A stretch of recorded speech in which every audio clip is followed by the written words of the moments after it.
बिस्मिल्लाहिर्रहमानिर्रहीम। अस्सलाम वालेकुम डियर स्टूडेंट्स। मेरा नाम हाफिज़ मोहम्मद मुज़म्मिल कवी है और हम यहाँ पर फ़िज़िक्स के जो आगे ऑनवर्ड्स लेक्चर हैं उनको कवर कर रहे हैं। लास्ट तक आप जो है चैप्टर 8 की थ्योरी और शॉर्ट क्वेश्चंस को कंप्लीट कर चुके थे। हम इंशाल्लाह आगे न्यूमेरिकल्स को लेकर चलेंगे, उसके बाद चैप्टर 9 एंड सो ऑन। उम्मीद है कि आप लोगों ने पिछले चैप्टर्स की प्रैक्टिस बहुत अच्छी तरीक़े से की होगी और आप लोग अच्छी तरह से उनको याद कर रहे होंगे। आप लोग जानते हैं कि कोविड-19 की वजह से हमारे कुछ हालात ऐसे हैं कि हमें ऑनलाइन क्लासेस को कंडक्ट करना पड़ रहा है और हमें ऑनलाइन क्लासेस में सर्वाइव करना पड़ रहा है। और ये हमारे पास एक अच्छा मौका है। एक फ़िज़िकल क्लास में तो आप देखते हैं कि बच्चे हमारे पास क्लास ले लेते हैं, उसके बाद सवाल क्लास में बेशक पूछ लेते हैं, लेकिन उसके बाद दोबारा से वो लेक्चर वो नहीं सुन सकते। लेकिन ये ऑनलाइन क्लासेस आपके पास एक मौका है कि एक ही लेक्चर को आप बार बार सुन सकें, अपने टीचर्स से क्वेश्चन करें और अपनी प्रॉब्लम्स को सॉल्व करें। चैप्टर नंबर 8 हमारे पास, इसका न्यूमेरिकल्स को स्टार्ट करना है आज हमने। तो न्यूमेरिकल नंबर 1 है जो हमारे पास, वो है, मैं न्यूमेरिकल्स कुछ इस तरीके से इसको फॉलो करूँगा कि न्यूमेरिकल्स के पहले मैं स्टेटमेंट को बोलूँगा और याद रखिए ये बात कि स्टेटमेंट बोलते ही आधा न्यूमेरिकल हमारा कवर हो जाता है, आधा न्यूमेरिकल हमारा सॉल्व हो जाता है। तो स्टेटमेंट को समझिए, न्यूमेरिकल हमारा साथ साथ चलता रहेगा, ठीक है। हमारे पास फार्मूलाज होने चाहिए, फार्मूलाज हमें अच्छे तरीके से आने चाहिए, ठीक। तो हम इसको स्टार्ट करते हैं 8.1 न्यूमेरिकल स्टेटमेंट से स्टार्ट करते हैं। तो 8.1 की स्टेटमेंट है हमारे पास, the wavelength of the signals from a radio transmitter is 1500 metre. कहता है कि रेडियो ट्रांसमीटर है, ठीक है, और कहता है कि जी इस तरह से कुछ हम देख लेते हैं कि एक रेडियो ट्रांसमीटर है हमारे पास इस तरह, और कहता है इसमें क्या हो रही है, वेव्स डेवलप हो रही हैं, रेडियो ट्रांसमीटर से वेव्स डेवलप हो रही हैं। और वेव्स की आपके क्या सूरत हाल है कि इसकी वेवलेंथ जो है, वेवलेंथ क्या होती है, एक वेव की आपके पास टोटल लेंथ, ये जो है लैम्डा हमारे पास किसके बराबर है, 1500 मीटर के, ठीक हो गया। अच्छा, कहता है ये तब है जब फ्रीक्वेंसी कितनी है जी, 200 किलोहर्ट्ज़, ठीक है, फ्रीक्वेंसी कितनी है, 200 किलोहर्ट्ज़। अच्छा, इस डाटा को ना हम यहाँ पे ज़रा सीक्वेंस में लिखना शुरू करते हैं। कहता है वेवलेंथ आपके पास कितनी है, 1500 मीटर, जबकि फ्रीक्वेंसी कितनी है आपके पास, 200 किलोहर्ट्ज़। अब आपके पास आगे क्या कहता है, आगे हमें कहता है what is the wavelength for a transmitter. कहता है ट्रांसमीटर की वेवलेंथ क्या होगी, ठीक है, वेवलेंथ पूछ रहा है ट्रांसमीटर की। कहता है वेवलेंथ क्या होगी ट्रांसमीटर की, ऑपरेटिंग एट 1000 किलोहर्ट्ज़। अगर फ्रीक्वेंसी आप बढ़ा के कितनी कर दें जी, 1000 किलोहर्ट्ज़ पे ले जाए। कहता है फिर उसकी जो होगी वेवलेंथ क्या होगी, and with what speed the radio waves travel, और किस स्पीड से ये रेडियो वेव्स ट्रैवल करेंगी। लफ्ज़ को गौर कीजिएगा, बार बार क्या कह रहा है, रेडियो वेव्स पे गौर दे रहा है, कह रहा है कि रेडियो वेव्स है। अब हमारे पास जो अगला डाटा इसमें दिया है वो क्या है, कहता है कि वेवलेंथ क्या होगी। अब ये देखें एक नई वेवलेंथ का इजाफा हो रहा है, लिहाजा पिछली वेवलेंथ को नाम दें लैम्डा 1 और पिछली फ्रिक्वेंसी को नाम दें फ्रिक्वेंसी 1 का, ठीक हो गया। अब हमारे पास जी दूसरी वेवलेंथ आ गई है। दूसरी वेवलेंथ कहता है आपने फाइंड करनी है, ये चीज़ आपने फाइंड करनी है। कहता है जब कि आपके पास फ्रिक्वेंसी कितनी है, ये भी दूसरी फ्रिक्वेंसी, तो इसको F2 का नाम दे देते हैं, 1000 किलोहर्ट्ज़, ठीक हो गया। अच्छा, अब यहाँ पे ये गौर कीजिएगा, हमारे पास जो किलोहर्ट्ज़ है हमने फाइंड, एक लैम्डा करना था, चलें इसको एक कर लेते हैं, और दूसरी चीज़ हमने स्पीड फाइंड करनी है, v is equal v find करना है हमने इसकी। अब यहाँ हम डाटा की थोड़ी सी कन्वर्जन है हमारे पास स्टैंडर्ड यूनिट्स में, यहाँ देखें किलो है, हमारे पास फ्रीक्वेंसी का यूनिट है हर्ट्ज़, तो इसको चेंज करते हैं। आपके पास किलो किसके बराबर होता है, 10 की पावर 3 के, तो इसको लिख सकते हैं 200 इंटू 10 की पावर 3 हर्ट्ज़। कोई मसला, चलें आगे चलें। तो फ्रीक्वेंसी 2 कितनी है आपके बराबर, इसको भी चेंज करते हैं, 1000 इंटू 10 की पावर 3 हर्ट्ज़, ठीक हो गया। अब समझ लिया आपने न्यूमेरिकल की स्टेटमेंट को। एक बार फिर से न्यूमेरिकल की स्टेटमेंट समझते हैं, फिर सॉल्यूशन की तरफ आते हैं। न्यूमेरिकल की स्टेटमेंट है the wavelength of the signals, wavelength जो है एक सिग्नल, आपके पास सिग्नल की फ्रॉम अ रेडियो ट्रांसमीटर, एक रेडियो ट्रांसमीटर से निकल रहा है एक सिग्नल, उसकी वेवलेंथ कितनी है 1500 मीटर, और फ्रीक्वेंसी उसकी कितनी है 200 किलोहर्ट्ज़। और कहता है कि वेवलेंथ क्या होगी ट्रांसमीटर की अगर फ्रीक्वेंसी हम कर दें 1000 किलोहर्ट्ज़ पे, ठीक है। और कहता है कि किस स्पीड से ट्रैवल करेंगी, तो हमारे पास वेवलेंथ 1500 मीटर, फ्रीक्वेंसी 200 किलोहर्ट्ज़। 200 को हमने चेंज किया 200 इंटू 10 की पावर 3। मज़ीद साइंटिफिक नोटेशन में आप इसको ले गए हैं तो यही आपके पास चीज़ बन जाएगी किसके बराबर 2 पॉइंट यहाँ पर है 1, 2 टाइम्स जंप करवाएं, ये बन जाएगा 2 इंटू 10 की पावर 5 हर्ट्ज़, ठीक है। तो ज़्यादा हम इसको स्टैंडर्ड नोटेशन में अपनी ले आए हैं। यहाँ पे देखें 1000 इंटू 10 की पावर 3 हर्ट्ज़। अगर यहाँ पे भी इसको कन्वर्ट करें, पॉइंट यहाँ पर है 1 जंप 2 जंप 3 जंप 10 की 1 की पावर 3, तो ये हो जाएगा आपका 1 इंटू 10 की पावर 6 हर्ट्ज़। दोनों की बेस को हमने क्या किया है, कंबाइन किया है। तो यहाँ तक है ये हमारा डाटा, ठीक है। अब इसके सोल्यूशन की तरफ आते हैं बेटा जी। ये देखें, यहाँ से मैं स्टार्ट करता हूँ सोल्यूशन। अच्छा बेटा, एक बात याद रखें, रेडियो वेव्स क्या हैं आपके पास? रेडियो वेव्स आपके पास होती हैं इलेक्ट्रोमैग्नेटिक वेव्स, ठीक है। इसमें रेडियो वेव्स का जिक्र किया है बार बार। रेडियो वेव्स कौन सी होती हैं हमारे पास? इलेक्ट्रोमैग्नेटिक वेव्स होती हैं। और इलेक्ट्रोमैग्नेटिक वेव्स के बारे में आप क्या जानते हैं कि इलेक्ट्रोमैग्नेटिक वेव्स जो होती हैं वैक्यूम में स्पीड ऑफ लाइट से ट्रैवल करती हैं। ऐसा ही है ना, travel in vacuum with speed of light।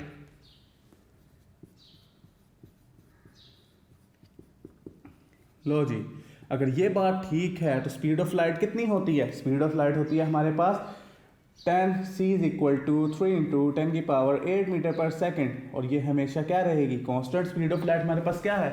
एक कांस्टेंट क्वांटिटी है। तो आइए इसको सॉल्व करते हैं हमारे पास, ठीक है। सॉल्यूशन हमारे पास स्टार्ट होगा कहाँ से? हमारे पास देखें, सबसे पहले हमने दो चीज़ें फाइंड करनी है, स्पीड एंड वेवलेंथ। तो पहले हम फाइंड कर लेते हैं स्पीड को। तो आपके पास पहले मैं स्पीड फाइंड करने लगा हूँ, ठीक है, क्योंकि स्पीड हमारी कांस्टेंट है, वो हमें पता है 3 इंटू 10 की पावर 8 मीटर पर सेकेंड आनी है, क्योंकि ये रेडियो वेव्स हैं, इलेक्ट्रोमैग्नेटिक वेव्स हैं, वैक्यूम में स्पीड ऑफ लाइट से ट्रेवल करते हैं। तो चले देखते हैं इनको।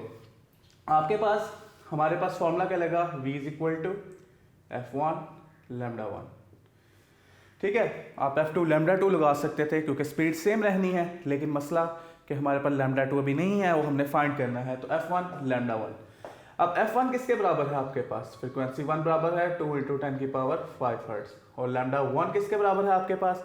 लैम्डा 1 हमारे पास ये गिवन है 1500 मीटर्स, ठीक हो गया। 2 इंटू 1500 क्या बनेगा? 3000 इंटू 10 की पावर 5 मीटर, ठीक हो गया। पॉइंट यहां पर है 1 2 3 जंप्स, ठीक है। 3 जंप्स की हमारे पास बना 3 इंटू 10 की पावर 3, और ये 10 की पावर 5 पहले से मौजूद था। 3 इंटू 10 की पावर 5 मीटर आपके पास इसकी स्पीड मीटर पर सेकेंड। तो हमारे पास क्या आएगा? 10 की बेस इकट्ठी हो गई, हो जाएगा 3 इंटू 10 की पावर 8 मीटर पर सेकेंड। ये देखें स्पीड ऑफ लाइट से ही ट्रैवल कर रही है। तो हमारे पास क्या फाइंड हो गया है? यहाँ पे स्पीड फाइंड हो गई है, ठीक है। अगली चीज हमने क्या फाइंड करनी है? अगली चीज हमने क्या फाइंड करनी है जी? लैम्डा 2। उसके लिए हम क्या करते हैं, हमारे पास फॉर्मूला लगा लेते हैं v is equal to f2 lambda 2, ठीक हो गया। अब लैम्डा 2 फाइंड करना है। लैम्डा 2 किसके बराबर आएगा? Lambda 2 is equal to f2 divided by, आपके पास लैम्डा 2 बराबर आएगा, वेलोसिटी से उसी साइड पे है, फ्रीक्वेंसी डिवाइड हो जाएगी v ओवर f2। v किसके बराबर है आपके पास? अभी हमने फाइंड किया 3 इंटू 10 की पावर 8 मीटर पर सेकेंड। और फ्रीक्वेंसी किसके बराबर है आपके पास? फ्रीक्वेंसी बराबर है सेकेंड फ्रीक्वेंसी, ठीक है, 1 इंटू 10 की पावर 6, 3 डिवाइडेड बाई 1 3, ठीक है। और आपके पास अगली चीज देखिएगा 10 की पावर 6 10 की पावर 8, ये बन जाएगा, बेस सेम है, डिवाइड हो रहे हैं, 8 माइनस 6 आपके पास आ जाएगा 2, जिसको अगर आप सॉल्व करें फर्दर तो ये बन जाएगा आपके पास 300 मीटर्स। ये लें जी, ये आपके पास आ गई वेवलेंथ कितनी जी? 300 मीटर्स के बराबर। स्पीड किससे ट्रैवल कर रहा था? 3 इंटू 10 की पावर 8 मीटर पर सेकेंड। और हमारे पास जो दूसरी वेवलेंथ आई कितनी फ्रिक्वेंसी के लिए थी? 1000 किलोहर्ट्ज़ के लिए, वो कितने आई आपके पास? 300 मीटर के बराबर। तो इसको नोट करें, इसकी प्रैक्टिस करें। बहुत इजी सा एक न्यूमेरिकल है, ठीक है। हम आगे चलते हैं अगले न्यूमेरिकल की तरफ, आप इसको देख लें तब तक। अच्छा जी, चूँकि हम स्मार्ट सिलेबस को फॉलो कर रहे हैं, ठीक है, हम किसको फॉलो कर रहे हैं? स्मार्ट सिलेबस को। तो स्मार्ट सिलेबस के अकॉर्डिंग ही हम न्यूमेरिकल अपने कवर करेंगे, ठीक है। Smart syllabus ALP accelerated learning programme आपके लिए कोविड-19 में इसलिए इंट्रोड्यूस करवाया गया है ताकि आप बेहतर तरीके से अपने तालीम को कंटिन्यू रख सकें। जो आप वक्त ज़ाया आपका हो चुका है वो वक्त बेहतर तरीके से आप उसको अब जितना वक्त बाकी बचा है उसको बेहतर तरीके से इस्तेमाल कर सकें। तो इसके बाद जो हमारे पास न्यूमेरिकल है वो है 8.3, ठीक है। 8.2 हमारे स्मार्ट सिलेबस में इंक्लूड नहीं है। 8.3 न्यूमेरिकल हम पढ़ते हैं और 8.3 न्यूमेरिकल एक ईजी न्यूमेरिकल है, बस फॉर्मूला आपको आना चाहिए, ठीक है। कौन सा फॉर्मूला उसको भी हम देखते हैं। तो मैं इसको रेस कर देता हूँ, फिर मैं आपको 8.3 न्यूमेरिकल की स्टेटमेंट बताता हूँ। तो यहाँ तक आपने कुछ बातें जो सीखी वो ये थी कि रेडियो वेव्स क्या होती हैं, इलेक्ट्रोमैग्नेटिक वेव्स होती हैं। और इलेक्ट्रोमैग्नेटिक वेव्स के बारे में आपने क्या पढ़ा कि इलेक्ट्रोमैग्नेटिक वेव्स ट्रैवल करती हैं वैक्यूम में स्पीड ऑफ लाइट से, ठीक है। वो कितनी होती है? 3 × 10⁸ मीटर पर सेकेंड। और हमारे पास ये सीखने की बात थी, ये हमारा न्यूमेरिकल का सलूशन था। अब हम चलते हैं आगे की तरफ। तो बेटा ये वक्त हमारे पास बहुत इम्पोर्टेंट है। इस वक्त में आप लोगों ने इन न्यूमेरिकल्स को अपनी जो दूसरे आप लर्निंग कर रहे हैं उसकी प्रैक्टिस करते रहें ताकि आपका वक्त वेस्ट ना हो, ठीक है। आपने ये वक्त को ज़ाया नहीं करना, ये बहुत इंपॉर्टेंट वक्त है आपके लिए। आगे चलते हैं हम 8.3 न्यूमेरिकल पे। 8.3 न्यूमेरिकल हमारा है, कहता है a stationary wave is established in a string. एक स्टेशनरी वेव प्रोड्यूस हो गई है जी, किस में? एक स्ट्रिंग में, एक धागे में स्टेशनरी वेव प्रोड्यूस हो गई है विच इज़ 120 सेंटीमीटर लॉन्ग। और धागे की लंबाई कितनी है? 120 centimetre and fixed at both ends. और दोनों एंड से क्या हुआ है? जुड़ा हुआ है जी। ये कहता है the string vibrates in 4 segments. String कितने सेगमेंट्स में वाइब्रेट कर रहा है? 4 सेगमेंट्स हैं जी। कहता है at a frequency of 120 hertz, जबकि फ्रिक्वेंसी आपने कितनी प्रोड्यूस की? 120 हर्ट्स।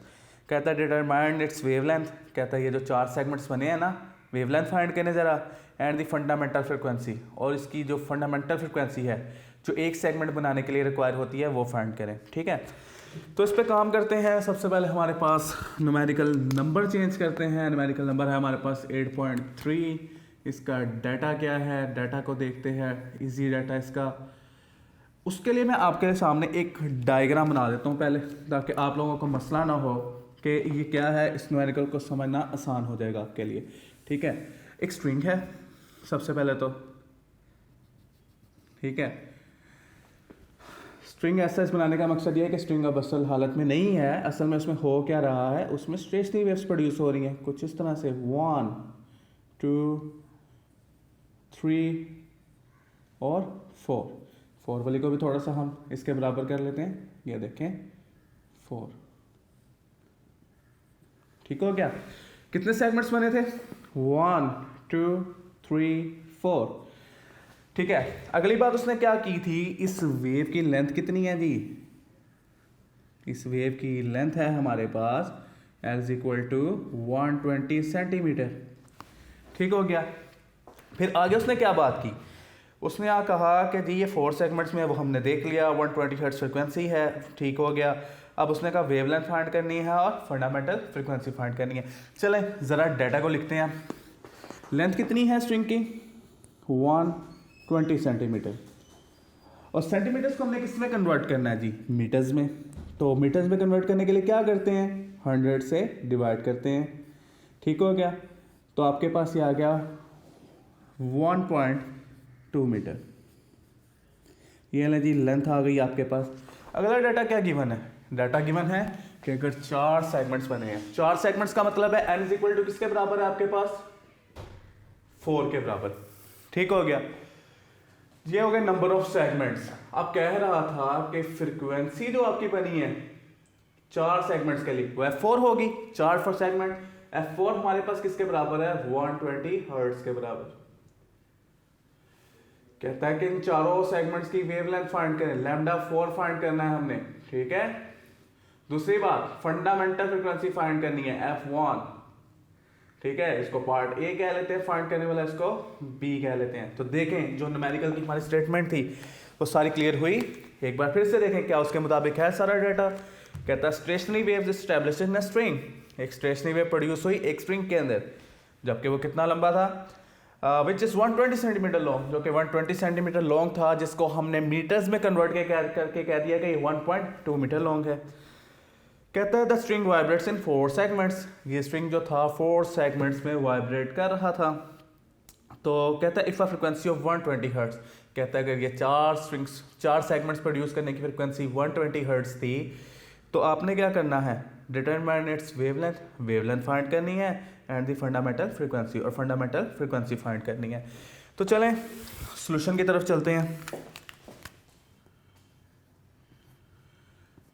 अच्छा जी, सॉल्यूशन एक इजी सा सॉल्यूशन है। मैं आपको पहले कहा कि ये फॉर्मूला आता होगा तो इजीली आपके पास सॉल्व हो जाएगा। ए पार्ट हमने क्या फाइंड करना है, लैम्डा 4, ठीक हो गया। अब लैम्डा 4 फाइंड करना है तो हमारे पास याद रखें स्टेशनरी वेव्स के लिए लैम्डा एन का फॉर्मूला होता है 2l डिवाइडेड बाय एन के, L length, N number of segments, और यहाँ पे भी एन नंबर ऑफ सेगमेंट्स को शो कर रहा है। तो ये फॉर्मूला याद रखना है बेटा, ये देख लें, ये फॉर्मूला है हमारे पास, ठीक है। अच्छा, ये फॉर्मूला आपके कहाँ मेंशन है, आप लोगों ने किया भी हुआ है पहले और आपकी बुक में भी मेंशन है, ठीक है। तो ये फॉर्मूला अच्छी तरह से आपने याद रखना है इसको, ये हमारे आगे सॉल्व करने के लिए न्यूमेरिकल बहुत ज़रूरी है, ठीक है। पहली चीज़ फाइंड करेंगे तो अगली पे जाएंगे हम। तो लैम्डा एन हमारे पास, लैम्डा एन हमने लैम्डा 4 फाइंड करना है, ठीक है, 4 सेगमेंट्स के लिए। 2 लेंथ किसके बराबर है आपके पास, तो लेंथ हमारे पास बराबर है किसके जी, आपके पास 1.2 मीटर, 120 सेंटीमीटर कन्वर्ट करके 1.2 मीटर्स, जो कि हमारे पास ऐसा यूनिट है। नंबर ऑफ लूप्स कितने थे या नंबर ऑफ सेगमेंट्स कितने थे, 4। अब यहाँ देखें कटिंग होगी 2 1 2 2 2 4, यहाँ पे आ जाएगा 1.2 डिवाइडेड बाय 2, जो आपके पास आ जाएगा किसके बराबर, इसको हम आगे लिख लेते हैं ताकि हमारा आंसर ही सेपरेट हो जाए। ये हमारे पास बराबर आ जाएगा लैम्डा 4 इक्वल्स टू 0.6 मीटर, ठीक हो गया। ये हमारी एक वेव की वेवलेंथ होगी लैम्डा 4 जब 4 लूप्स बने होंगे, ये बात याद रहेगी। अब आगे चलते हैं हमारे पास बी पार्ट की तरफ। फंडामेंटल फ्रीक्वेंसी फाइंड करनी है हमने, F1 फाइंड करने किस तरह से फाइंड करेंगे जी। तो आपको याद होगा हमारे पास एक फॉर्मूला पड़ा था कि जितने नंबर ऑफ आपके पास सेगमेंट्स उनकी फ्रीक्वेंसी Fn, ठीक है, और n F1 के मल्टीप्लाई करते हैं आप नंबर ऑफ सेगमेंट्स को फ्रीक्वेंसी फंडामेंटल फ्रीक्वेंसी से, तो आपके पास जितने सेगमेंट्स बन रहे होंगे सबकी फ्रीक्वेंसी आ जाएगी।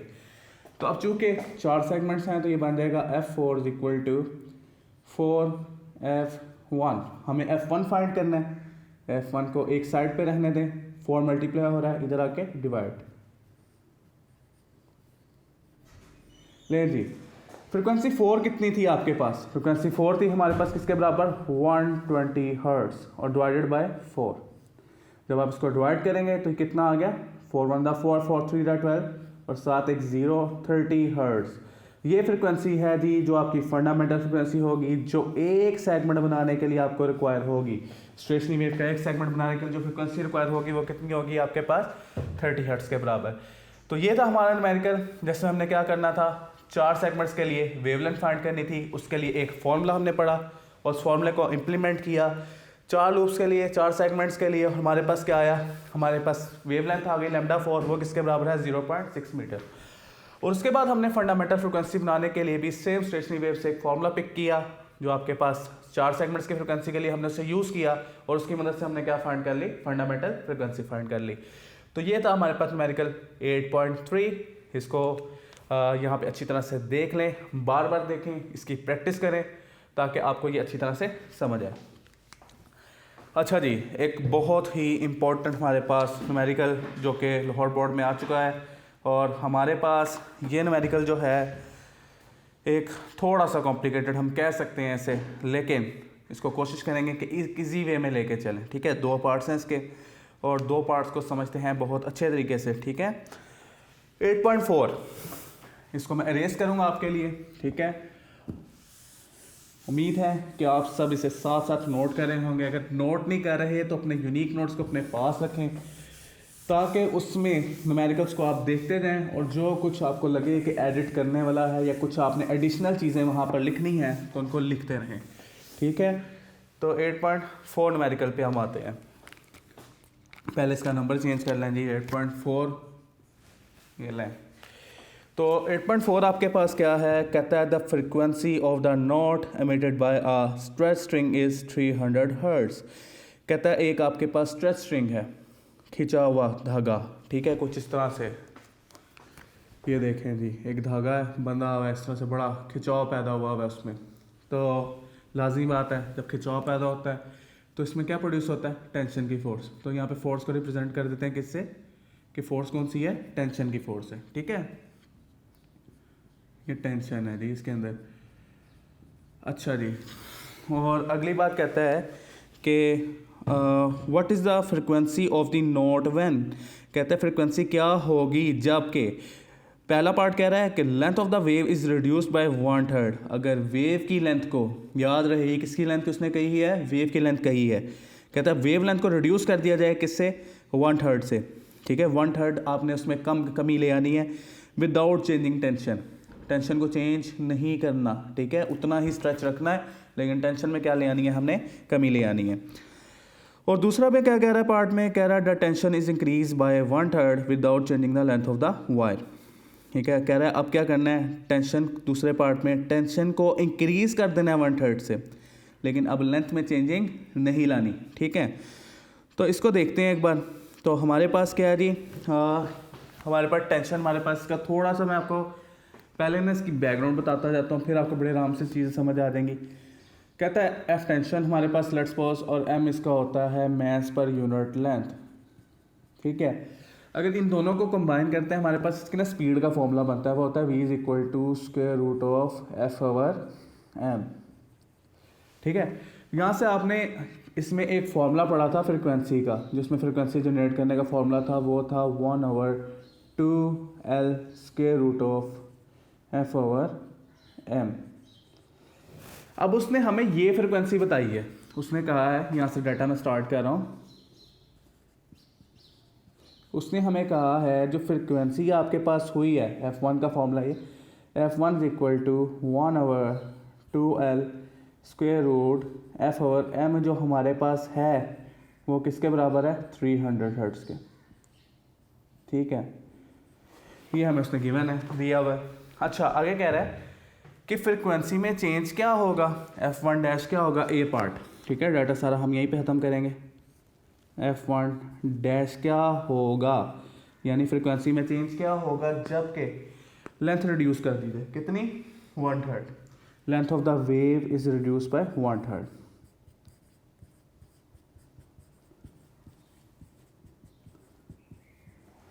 अच्छा जी, उसके बाद दूसरा पार्ट भी हम साथ लिख लेते हैं डाटा में कि हमने करना क्या है।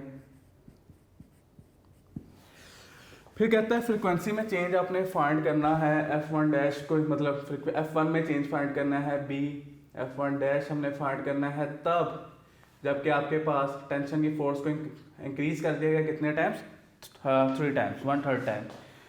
आपके पास कहता है tension increase by 1/3, the tension is increase by 1/3।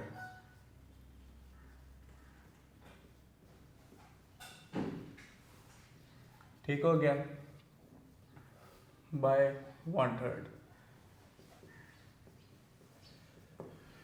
ले जी, पहला पार्ट हम पहले सॉल्व करते हैं। आपके पास पहला पार्ट क्या है, इसको हम देख लेते हैं। हमारे पास सॉल्यूशन स्टार्ट करते हैं यहाँ से। सॉल्यूशन में हमारे पास जो पहला पार्ट लिखा हुआ है वो है जी कि हमने F1 डैश फाइंड करना है जबकि length of the wave is reduced by 1/3।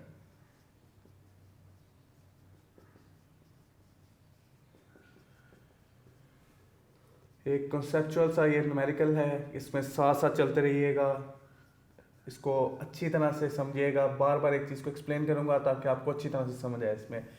ठीक है, length of the wave is reduced by 1/3। हुआ क्या है इसमें, इसमें हुआ ये है कि वेव की लेंथ, पहले जो वेव लेंथ थी आपके पास वो थी लैम्डा, वो उसमें कमी आ गई कितनी, लैम्डा बाय 3, यानी उसमें हमने कितनी कमी की है, 1/3 की। अब देखते हैं 1/3 की चेंजिंग करने के बाद आपके पास लैम्डा के साथ क्या सलूक होगा, लैम्डा डैश आपके पास किसके बराबर होगा, तो हमारे पास लैम्डा डैश बराबर हो जाएगा किसके, लैम्डा कमी आई है लैम्डा में, λ/3 के बराबर। ठीक है, चेंज हो गया। एलसीएम लेंगे इसका तो ये हो जाएगा आपके पास 3 एलसीएम आ गया, ऊपर आ जाएगा 3 लैम्डा माइनस लैम्डा, ये हो जाएगा आपके पास 2 λ/3। ये लें जी, वेवलेंथ में चेंज आ गया जी आपके पास कि कितना चेंज आया है।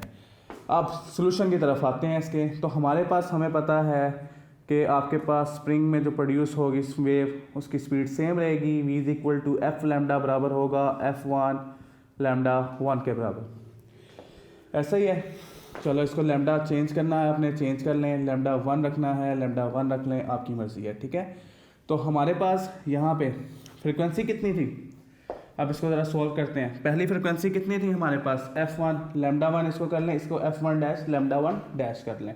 अब v को हम हटा सकते हैं, यहाँ पे हम सोल्व करते हैं। f1 किसके बराबर थी आपके पास, फंडामेंटल फ्रिक्वेंसी थी 300 हर्ट्ज़ के। ठीक हो गया, और चलें यूनिट हमें पता है, बाद में हम यूनिट्स को सोल्व कर लेंगे। 300 और साथ क्या आ गया, λ1। अच्छा जी, अब हमारे पास f1 डैश तो हमने फाइंड करना है। ठीक है, f1 डैश हमने फाइंड करना है, और λ1 डैश किसके बराबर आया, इसको λ1 सारे को कर लें क्योंकि इसको फर्स्ट फ्रिक्वेंसी का आ गया है।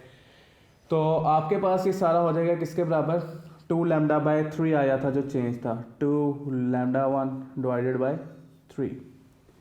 अब यहाँ से आप देख सकते हैं λ1 से कैंसिल हो गया। बाकी क्या बचा आपके पास, बाकी बचा 300 = f1 dash multiply by 2 divided by 3। ठीक है, 3 डिवाइड हो रहा है, इधर आके मल्टीप्लाई, 2 मल्टीप्लाई हो रहा है, इधर आके डिवाइड हो जाएगा।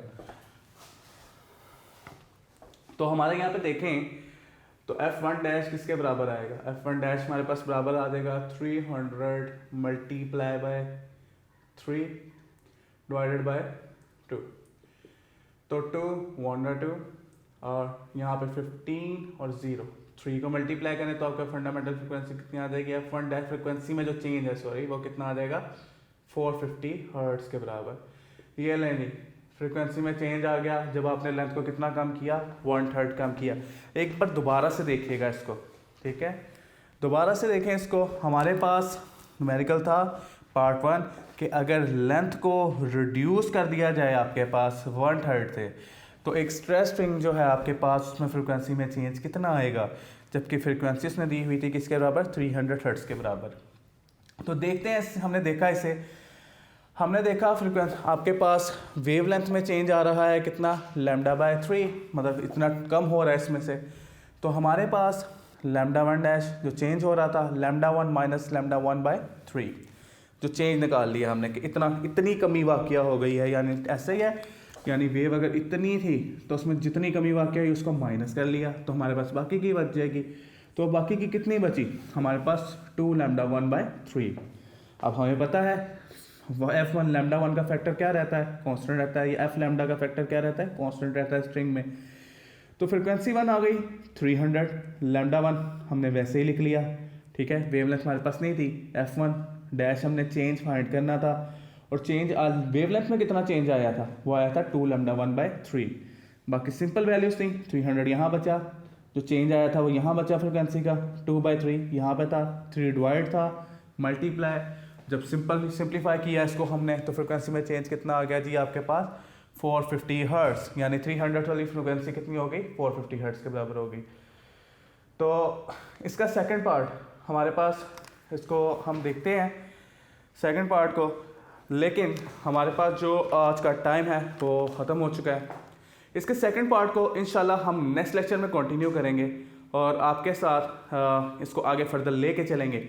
तब तक मेरा बच्चा आप लोग इसकी प्रैक्टिस करें।